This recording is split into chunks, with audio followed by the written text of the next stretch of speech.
एक उच्च शिक्षित नवरा आपल्या बायकोला एके दिवशी समजावून सांगत होता की तू पैसे कमावून बघ आणि मग तुला कळेल की पैसा कसा खर्च करावा. मी तुला आज एक दिवस देतो. घराच्या बाहेर निघ आणि बघ किती स्पर्धा चालू आहे. काहीतरी प्रयत्न कर काम शोधण्यासाठी. तीही एक शिक्षित बायको, एक आई आणि एक सून होती. ती बाहेर निघाली आणि दिवसभर फिरत राहिली. खूप माहिती घेतली आणि घरी आली. दुसऱ्या दिवशी नेहमीप्रमाणे सासू सासरे यांना वेळेला नाश्ता, जेवण, मुलांचा डब्बा, वेळेला शाळेत पाठवणे, नवऱ्याला डब्बा, त्याच्या आवडीचा नाश्ता, जेवण बनवले आणि खोलीत गेली. नवरा म्हणाला, आज कळाले असेल मार्केटमध्ये किती स्पर्धा चालू आहे ते. पैसे कमवणे किती अवघड आहे, पण तू फक्त घरातच बसतेस. त्यावर तिने एक स्मित हास्य केले आणि एक लिस्ट त्यांच्या हातात दिली. त्यात तिने घरात घालवलेली अनेक वर्ष आणि घरातील कामाचे मार्केटमध्ये जी किंमत मोजली जाते त्याचा ताळेबंद दिला. नवऱ्याला एकदमच घाम सुटला.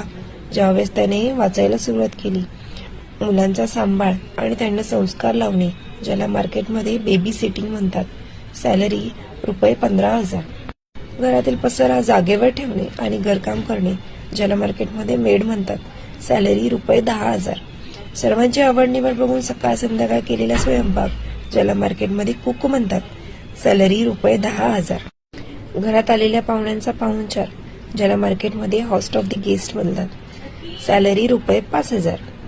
असा तिने नवऱ्याकडे महिन्याचा ₹50,000 पगार, या हिशोबाने वर्षाला ₹6 लाख आणि गेल्या 25 वर्षाचे 1.5 कोटीची मागणी केली. मग त्याचे डोळे खाडकन उघडले. ज्या व्यक्तीने स्वतःचा कणभरही विचार न करता माझ्या घराला वेळ दिला, ज्याची किंमत मार्केटमध्ये शोधूनही न मिळणारी होती. तात्पर्य एवढंच घ्यायचं या गोष्टीतून की ज्या वेळेस एक शिकलेली स्त्री घरात बसते त्यावेळेस ती खूप विचार करून सगळं काही करत असते.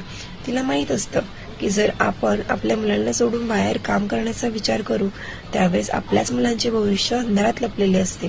कारण एक आईच आपल्या मुलांकडे चांगले लक्ष देऊ शकते, चांगले संस्कार देऊ शकते. या गोष्टीत महिलांच्या त्यागाची दखल घेतली आहे म्हणून आपणाशी हे शेअर केलं. पण याचा अर्थ असा नाही की पुरुषाचा संसारामध्ये काहीच त्याग नसतो. पुरुषाचा त्याग असतो, परंतु त्याचा त्याग दिसून येतो.